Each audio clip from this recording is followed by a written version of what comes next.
The only good place to dump a body off a drain is if you're on a bridge going over a quarry or something. I hate you for dissing my husband. Yeah, she had a funny face. It was a bit like a snarl. And then she snapped at me. A badly behaved dog is a nightmare, and that continues to disrupt your life.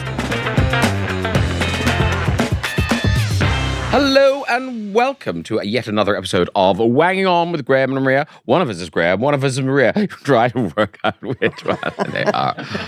It's your one-stop shop for half-baked advice. Maria. Which one am I? I don't know. I can't know everything. This is a weird year. Yeah? No Glastonbury. I know. Feels sort of barren and empty, doesn't it? I know. The cows must be just like... There's normally a lot of noise now. A lot of traffic. I mean, now, these days, I like to watch it on the televisual medium. Oh, I mean, that is the only way to watch it. It's like Chelsea Flower Show. No reason to go because there are cameras. But I have been. I mean, it's a young person's game, isn't it? It's an idiot's game. No. You've been. I've been. I enjoyed it. Did you? Apart from the loos. The loos are horrible. I mean, when I went, it was a very wet one. It was disgusting. And we abandoned it. Did you? You went home? Yeah. And we had some sort of fancy parking thing. So we were kind of on site with our car. Of course you were. And leaving it, people were throwing themselves at the car like it was the last helicopter leaving Saigon. It was just so grim. Did you take pity on anyone? No, we turned on the windscreen wipers. Festival goers flying. Yeah. Hither and thither. Boots and a little backpack. Oh my goodness. And also little cup of wee-wee as well. Don't. The toilety thing though, I there wasn't the year I was there. I think it was a couple of years afterwards. There was that story about it was so wet and muddy, and they were in some big dance tent, and it was just, they were up to their knees in mud. So they got the big machine to come and try and suck all the mud out and the liquid out, and they put the big hose in, and somebody pressed blow instead of suck, and it was all toilet waste. Stop it! This sounds like an apocryphal story. They all got covered. They didn't care. They just danced on. I think bit of toilet paper stuck to their head. The mud year, you did have to embrace that, I think, because there's no way round it. But it wasn't. But mud doesn't quite cover it. It's not like mud. It's just, it's like melted chocolate. It's just so liquidy and horrible. Ugh. No, don't like that. Don't like that at all. No, the toilets are not good. And I don't miss that about festivals, but because now I have Southeastern Railway to replace it. Oh, you are lucky. I know. It's nostalgia every time I use one of their loos. And you know what? I remember details about Glastonbury. Such as? Well, like, the driving out, the mud, all that sort of stuff. You remember any of the bands you saw? Not one. No. I don't know who was playing. I don't even know if I saw any bands. No idea. No. Whereas when you watch it on telly... Did you see the Beatles when you went? Yes, I did. They were very good. Very good. I saw Buddy Holly.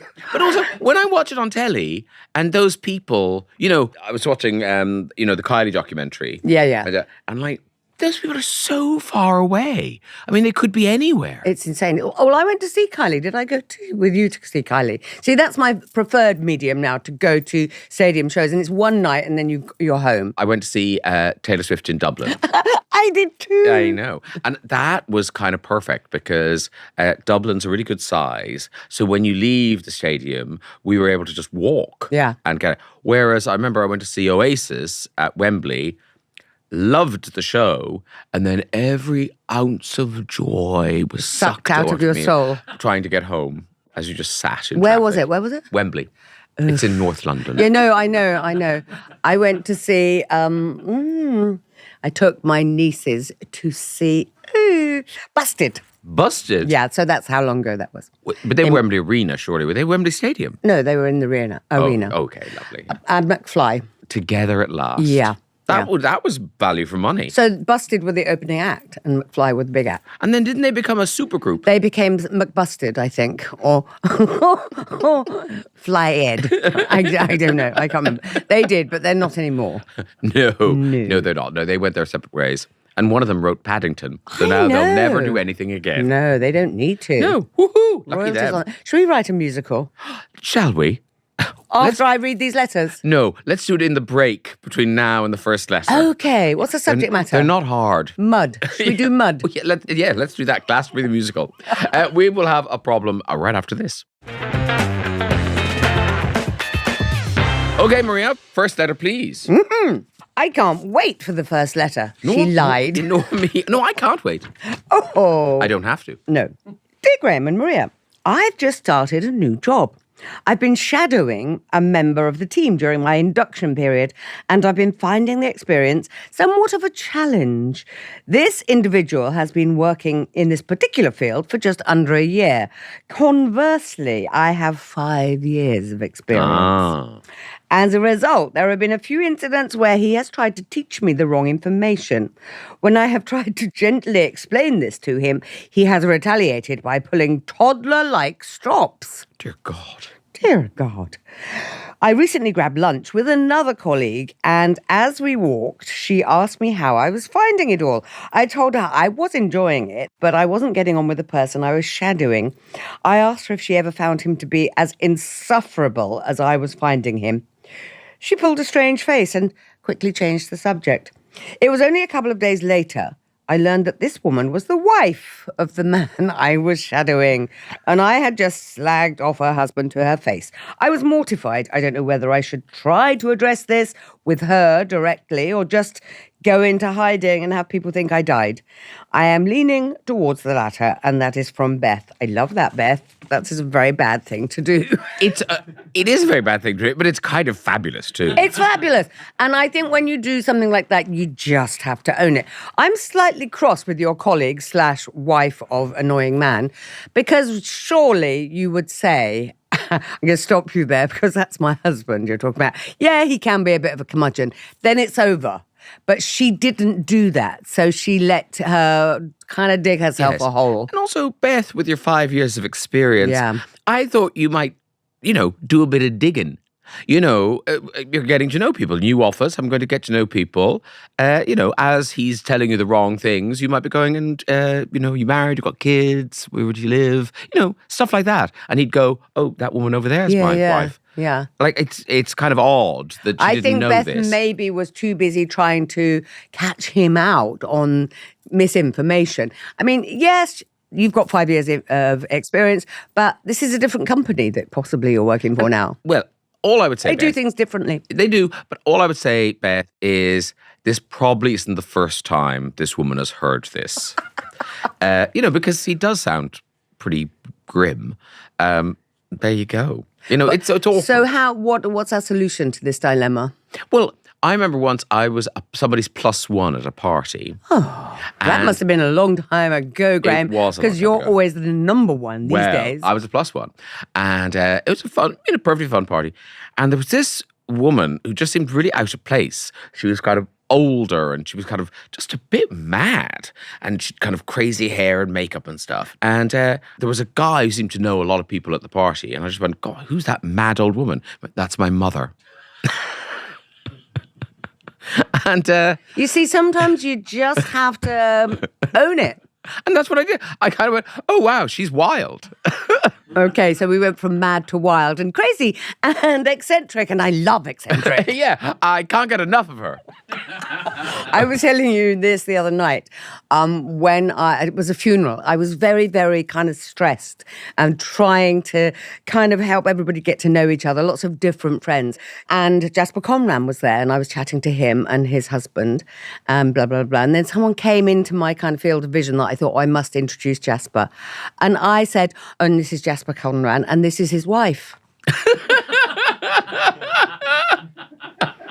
And as it came out of my mouth, I wanted to sew my mouth shut, that sort of thing. And I had to say to them, I'm sorry, I'm a bit stressed. I didn't mean anything. And the husband, the wife, was perfectly fine about it. Jasper was a little bit Why did Well- I say that? Why did I say that? What goes on in your head when you're stressed? I wonder what annoyed him more: the calling the man a wife, or just not knowing his name. I know I did know his name. This is his wife, Steve. Yes. The wife had come out. It's something else anyway. What is it? I have no idea what that. I don't think I'm supposed to know, am I? No, I don't I don't know Jasper Conrad. But This is your faux pas. Don't lay it on my door. And it was a bad one. And I really, for the rest of the day, I was obviously sad about my friend dying, but more sad about my my terrible social faux pas. Jasper Conrad was no longer your friend. What did you do then? You just felt bad and apologised. I really apologised. I apologised very much to the husband, and I apologised to Jasper. And I said, I just kind of like opened up and said, I think I'm a bit stressed with all of this today, and I don't really know what I'm saying. Sometimes the brain doesn't engage properly. I don't think that's the worst. It's not the worst. If they were annoyed, then that's on them. Because, you were just some woman at a funeral who was a bit all over the place. I think always honesty is the best policy. Sometimes you just have to make yourself look a bit vulnerable, Beth, and say, I think I was, it was my first day. I felt kind of under pressure. Just to have a chat to the wife. There's no way the husband hasn't already told the wife that he found you difficult too. Oh, Beth. yeah. I mean, that's the thing. It's all in the open now, because the wife will have gone and going, that woman she can't bear you. I and then think he'll have you gone, don't- I can't bear her. I think you don't really need to do anything now because it's happened. And, what are you going to do? Apologize to somebody? Just be careful. Yes, I think... Get another job. Well, look, the bridges are all burnt with the guy anyway, because you hate him. And with his wife, I'm And he afraid. doesn't like you. Well, I think, the wife might be just thinking, oh, God, here's another one who hates him. I've married such a dud. Well, we don't know that. We know, but that could be happening. She pulled a face. A strange face. We don't know how that was. Was it like this? Or A big old eye roll coming, here we go. yes. Or was it, I hate you for dissing my husband? Yeah, she had a funny face. It was a bit like a snarl. And then she snapped at me. And she went into resting bitch face. Should we find out what the wangers Yes, have to I say? think they will have the solution to this very dilemma. Well, there is no solution. You've said it now. Oh, yeah, there is no solution. But I mean, moving forward, Graham. Yes, moving forward, we We don't want this to stop our productive I nature. would just, you just pull the woman aside and kind of go, oh, God, I feel like such a tit. I had no idea you were married to the tit. And, I think that's all you need to say. Okay, Jenny in Marlow says, oof, a wanger clanger. Love that. Merch. I don't need to say any more. Much, exactly. You weren't to know, so don't beat yourself up about it. If the opportunity presents itself, then say to the wife, can I just apologise for inadvertently creating an awkward situation when we last spoke? I didn't know X was your partner, and I should have spoken with him directly. However, I'd appreciate your discretion. Thank you. It's too late for discretion. Yeah. It's been discussed. I mean, you got the right idea, Jenny, but too many words. Well, you know what I mean? But wanger clanger. Yes. Wanger clanger, those are two excellent words. Yeah, you win for wanger clanger, Jenny. Woo! John in Amsterdam says, loving the podcast. You're my go-to voices in my ear as I cycle to work every Monday. A lot of cycling in Amsterdam. Yeah. They love cycling. Apparently, canals are full of bikes. Yeah, well, because people are a bit drunk and fall in. Good luck, John. I felt there was a potential agenda to this story. Okay, John. One that transforms this from a social blunder into a highly sophisticated workplace intelligence operation. My goodness, he's got a lot of time to think on his bike, hasn't he? It's got a long way to work. I question the motive for this woman innocently asking, how are you finding it all? Oh, now. Actually, Now, John. John. Yes, some good cycle thinking. Was she, in fact, acting as an unofficial reconnaissance unit on behalf of her husband?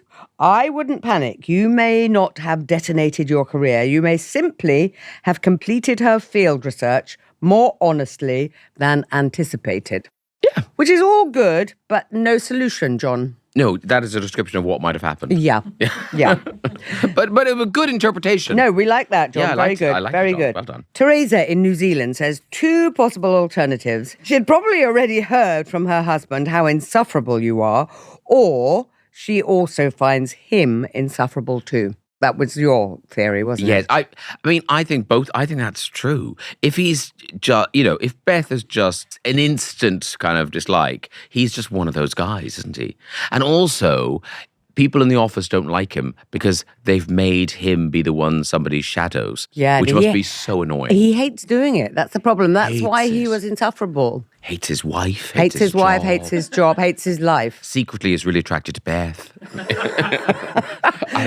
We're running with this story. Yeah, Okay. it's really good. Nettie in Texas says, Howdy, Nettie. howdy. Okay, so you slagged off the husband of the colleague. Why are you mortified? They should be forthcoming with relationships if they're working in the same office. Yes, I agree. Nepotism much? Question mark. Also, you said what you said. I said what I said. That's not how I want to say that. You said what you said. It was truth. It's not always easy to hear. I wouldn't worry much, maybe asking your boss if there are others you could shadow to give you a rounded experience. Surely you don't have to shadow anymore. Shadow. I'm so sick of shadowing. It may all blow over at the end of the day when you start working on your own and start showing that you have the knowledge and experience to do your best at your job. Okay. Yeah, I think, Beth, the overall message is don't worry about this too much. These things happen. Yeah, and they're wanger clangers. Yeah. I would love... It's a classic wanger clanger. That's a classic. I would love to hear some more wanger clangers, actually. And I feel that there are a lot out there waiting to be written in to us. Exactly. If you are listening to this and you've had a similar experience to Beth, why don't you share the story in the comments below? Might make Beth feel a little better. Yeah, I that think so. She's not alone. This is his wife. We'd also like a second dilemma, and we'll have that very soon. This podcast is sponsored by Newmarket Holidays, providing award-winning escorted tours. Now, Maria, you know that excitement when you decide to go on a big holiday, but then you realise, I've got to organise it all. Yeah, that's the dull bit, actually, isn't it? Who wants to do that? Nobody. Like, I find things like connecting flights are so stressful. Really, really. Especially when you're kind of on your own. And also, you're going to an airport and you don't know, well, how far is it? Like, will I be able to leg it or, whatever? I remember once I got a flight back from Australia with a connecting flight. And because the connecting bit was after midnight, it turned out the flight I was supposed to get had left the day before. No. Yeah. I mean, you have to kind of take a Zen pill on holiday, don't you, if you're doing that? Or get somebody to do it for you. Do not fret. Newmarket Holidays have got you covered. They create expertly planned worldwide escorted tours that take care of everything, including flights, accommodation, excursions, and you even get a dedicated tour manager throughout. This all sounds incredible. Talk to me about their credentials, Graham. Try and stop me. They've won gold at the British Travel Awards 13 years in a row, and they've been creating award-winning tours for more than 40 years. And the great thing is they really are experts, unlike us. So they work hard to ensure you get those unexpected moments on your tour. How fabulous.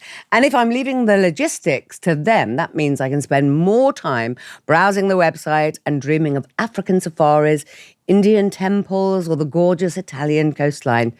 That's a fun bit, isn't it? True dat. Newmarket Holidays have got more than 100 escorted tours with dates on sale up to 2028. Plenty of opportunities for great holidays, great memories, and great stories. Visit newmarketholidays.co.uk and find out more and save up to 15% on your next wishlist escorted tour. And letter number 2, please. Oh, yeah, baby. It's coming right up. I said what I said. You read what you read. I read what I read. Dear Graham and Maria, I thought I might get some good advice from you, seeing as you are both dog people. Oh, great. Yay! We are a family of 3 living in New Zealand. My husband and I are originally from the UK, but moved here over 10 years ago. And now we have a primary school-aged son. About a year ago, we got a pure breed puppy from a breeder. We thought it was a good move for our family. My husband works from home, and the pup would be company for our son. She doesn't say what the breed is. The pup has just turned 1. And honestly, This past year has been the hardest of my life. The dog is lovely with us, but has considerable aggression with guests in the house. It's almost impossible to have people over, and walks can also be a struggle. We've recently discovered he might have hip dysplasia, which is causing pain, and maybe these behaviors. We have seen countless vets and spent a lot of money. Everything we do has required huge planning. My son is not particularly fond of the dog and sees him more as an inconvenience. Some days the house feels very tense and I miss my quiet household. On the other hand, we're starting to get a handle on his behavior. I'm learning a lot and really enjoying training him. I can see improvement happening, but it's definitely not linear. He gets us out of the house as a family and encourages me to keep fit. And he's a lovely little dog with us. He's learnt how to behave really well in the house. His only issue is with strangers. The breeder who supplied him is offering to take him back and to give our money back. I am so torn as to what to do. He's my little buddy and we've come a long way, but he has also severely disrupted my life. This is not how I saw my first dog experience going. Any advice for me? I love the podcast. Thank you very much, Anonymous in New Zealand. Oh, that is a sad story, but I want to say to you very urgently, he's a toddler. He is one years old. Yeah. He's still a puppy. And toddlers, puppies are like having little toddlers. They require an awful lot of work. But I think in that first 6 months, usually, if you put the work in, on the training, then you will get a lovely dog. But you do have to put the work in, and it's not easy. And you don't say what sort of breed he is, but small dog. Yeah. I just think anyone thinking about a dog, I hope they hear this lesson. Yeah, really. Because it's not easy. It's a lot, we both love having dogs in our lives, but a puppy, not easy. It is an extraordinary amount of work. And so, yes, it will disrupt your life. I think this is early days. It's a year. You talk about spending lots of money going to the vet and you doing training. I would seek out a professional trainer because I think they are going to help you so much and they'll let you know what is in the realm of acceptable behavior, what is extreme behavior.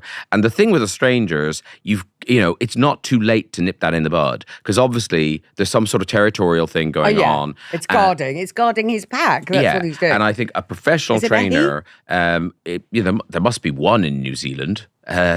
Shush. They could always do it via Zoom. But also, Anonymous, you really need to sort out that hip dysplasia because that could be causing him pain and you can get that seen to, can't you? I don't know. I'm looking at you like you've had it. Yeah. Maybe I do. But I've seen the way you walk. Well, they've gone to the vet and they've spent lots of money, so I think maybe they have sorted that bit out. Yeah, but I think you're right about getting a professional trainer in just to nip those things in the bud. And also because I think it'll give you confidence. And also it'll mean you, your husband, and your son are all on the same page. When somebody comes to the house, this is how we behave. And that will help the dog. Yes. Because I think you try to second guess things and actually if you're just all consistent and all of the same, technique, then these things can be ironed out. And you have to really be rigid about that. I'm also feeling that I think if you do give him back to the breeder, you will feel a great sense of not failure necessarily, but I think failure. Failure. And also that's the lesson that you're teaching your son is that if you can't do something, just make it go away. And I don't think that's a good lesson for him to learn. And I think, yes, it's a difficult dog at the moment because it's only a year old, but, they calm down. They absolutely calm down. But once they calm down, they should then have those methods in place that, sit, stay, don't bark. I've got a bit of a barky dog, and it's annoying. Yes, but your dog's tiny, so it's more of a squeak. It's more annoying. Yeah, but I think, soon this dog will be sleeping, about 20 hours a day. So I wouldn't worry about it. Yeah, it sounds to me, Anonymous, as though you like your dog, but it sounds like there's no cohesion in the family towards it. Well, I think everyone's panicking. Yeah. And I get it. Listen, I totally get it because a badly behaved dog is a nightmare, and that continues to disrupt your life. But a professional trainer, or even just, YouTube videos, there are so many people doing all of that. So there's a lot of help out there. So just go get it. But don't just sit at home going, oh, dear God, what are we going to do with this mad, barky, savage dog? There's a program on Channel 5 called Dogs Behaving Very Badly, presented by Graham Hall. And I think watching a few of those you might find useful. Obviously, it's in a half-hour block, and it might take a bit more time than that. Yes. But he has some good methods to put into practice. Yeah, I always feel those programs are a bit, because it all happens in half an hour. I know. You think it's going to be easy. And, you forget the bit of kind of, I went back to the house 3 months later. And you forget, you kind of edit that bit out of your own listening. And you kind of think, why is my dog still biting strangers? So it's just about putting the time in. And I agree with you. I think this person does really like her little dog. And I think you would feel very, very sad if you gave him back. And don't give up on him so soon. He's only a year. Yeah. He's a baby. We see what the Wangers have to say. I wonder if vets and dog trainers have written in. I hope so. Well, let's find out. Well, this one isn't a vet. Oh. Or a dog trainer. Oh. Kate from Pembrokeshire says, life is full of chapters and it's time to know when a chapter ends and a new one begins. Uh-oh. You have the perfect... I sense dead dog in a minute. You have the perfect solution for a breeder to take the dog back, gives you a get out. Take it. Don't feel obliged to make this work. Your son is ambivalent, so let go. Take up park run as a family. Go on days out together. Enjoy the freedom of not being tied to a dog and don't feel guilty. It's time to move on. I'm guessing Kate doesn't have a dog. Yeah. And also, she's not entirely wrong, but I'm kind of with you. I think it's a weird thing to teach a dog, or teach a child. Confused much? Yeah. You will be. But be in front of Bluey. No, because I just think, presumably when you got this dog, it was all kind of like, now we've all got to chip in. We've all got to take care of the dog. This dog's responsibility. It's not just a toy. Where is it? It's gone. Well, I think the minute a dog starts to be difficult, then it's mum's responsibility, isn't it? And everybody else kind of leaves it alone. Stephen from Glasgow says, there are other owners out there with the skills and capacities to look after this dog. If you want to live in social isolation with your dog and for your child to resent you forever, keep it. But you've basically been given a get out of jail free card, so grab it. Oh, two people saying get rid of the dog. But I think the bit they're missing is that he's a year old. Everything's fixable at a year. Yeah, I mean, I would give people advice who are thinking of getting a dog, especially if you're a bit older, is don't get a puppy. Because that, is required training. Yeah, but then, rescue dogs have their own issues. They do. Ben, he doesn't tell us where he is, but he says, very often taking on a pet isn't the bed of roses everyone makes it out to be. And it seems like you've seen this firsthand. You also need to ask yourself what's best for the dog. I'd be very dubious about essentially selling it back to the breeder. I can't imagine that's going to end well. But is the dog living its best life with you and the family? If yes, great. If no, it might be time to look for local charities who might be able to help you rehome it. That's 3 people saying get rid of the dog, really. Any hope for little lassie? This is depressing me, Graham. Jack from Bristol. Surely this is a simple answer. You love this dog. The dog loves you. It clearly needs behavioural training to be around other people. Surely with one of the many vets you've seen, this has to have come up. Please keep the dog and get this training. Yay! Jack from Bristol. Woohoo! God, the dog was getting very worried listening to this. My. It was packing its little bag. It was like biting its little nails. I want to go back to the trainer. Waiting to hear the results of the public vote. Oh, my God. Eileen in New York City says, the pup is only 1 and you are seeing improvements. I say continue with training. Perhaps ask the breeder for advice or a recommendation of a trainer you can work with, and certainly investigate the hip dysplasia diagnosis and options for treatment. Whether purebred from a breeder or rescue from an agency, the pup is part of your family now, and you owe it to him to give him more of a chance. It's also important for your son to see you not giving up on the pup. Good luck. Good work from Eileen. We're turning it around. We're turning it around. NYC, we have. Hang on in there, pup. Yeah. Some mixed advice there from the Wangers Anonymous. I hope you found some of it hopeful, and Pop finds his happy place. Yeah, I want to hear from you again, Anonymous. I don't, in New because it might be Zealand. bad news, Oh, and don't. we'll be depressed. We only want to hear from you if you keep the dog. Yeah. Lovely. And if you have a dilemma and you'd like to share it with us, then please do so. You could email us, wangingon@listen.co.uk. That's also where you send your Am I Weirds. Am I weird? Today's Am I Weird comes to us from Sarah, who says, Hi, Graham and Maria. Whenever I travel by train, brackets, as I am currently, close brackets, I always look out of the window to see if there are any suitable spots where I would bury a body. Very wise. Am I weird? Just to clarify, I have never had any desire to commit murder, and I've never had any violent tendencies. I am a peace-loving animal lover. In case you're wondering, I don't think there are many suitable spots in this country. As England these days is so densely populated and so many people now own dogs. Love the show. My daughter and I were recently listening to your podcast while road tripping through Australia. Many more suitable spots there. I love this. I love this from you, Sarah. And you're right about Australia. Of course, also the sunshine means that a body will decompose very quickly. Oh, yes. And there's all those dingoes. All those dingoes, very hungry dingoes and kangaroos, all those roos, baby. Yeah. Look what I found. Whereas here, I think, we often have very peaty, sort of wet ground where a body is preserved. Oh, mummified even. Well, yes. Surely, the old-fashioned patio. You never go wrong with that, do you? Well, I've run out of space. That's all I can say, Graham. I'm having to move house for the third time. Sarah, I don't think you are weird. I think it's lovely you've got the kind of rich imagination. Yeah, and a kind of inner life that involves murder. And also, I am looking forward to doing exactly that on the train journey home later. Well, there'll be nowhere between here and Hastings. Do you not think so? No. There's a lot of fields. I know, but there'll be a house quite nearby or I think a hedge. the problem is, Graham, which I have found, is there's too much CCTV these days. It really cramps your style, doesn't it? Oh, my goodness. And also my phone tracking. They know where I am at any point because of my phone. They. The authorities. They are tracking you, yes.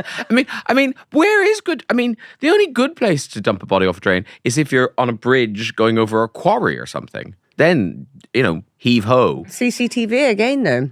Why is there CCTV? On a train, you said? Oh, yes. Well, that's where she is. She's on a train. Yeah. Yeah. Oh, but, she's not, she hasn't got the body with her. Oh, see, She was thinking I thought she was ahead. going to open the door and then just push the body No, out. she doesn't travel with a body, Graham. No, obviously Who not does yet. that? Not yet. Murderers don't even do that. Not yet.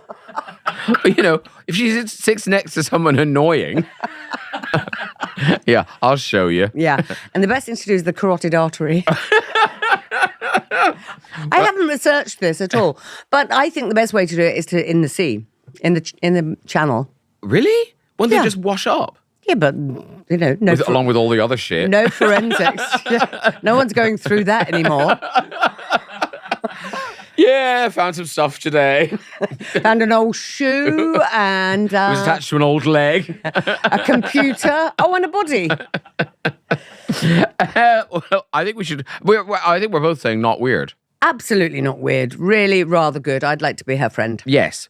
Well, we're backing away from Sarah slightly nervously, but that brings us to the end of this edition of Wanging On with Graham and Maria. And remember, we are not experts and we never will be. So if you need genuine help with any of life's problems, you should seek it out from the proper channels. And there's more on our Instagram at Wanging On. Wanging On with Graham and Maria is a platform media production, and we will be back next week. Goodbye. Goodbye.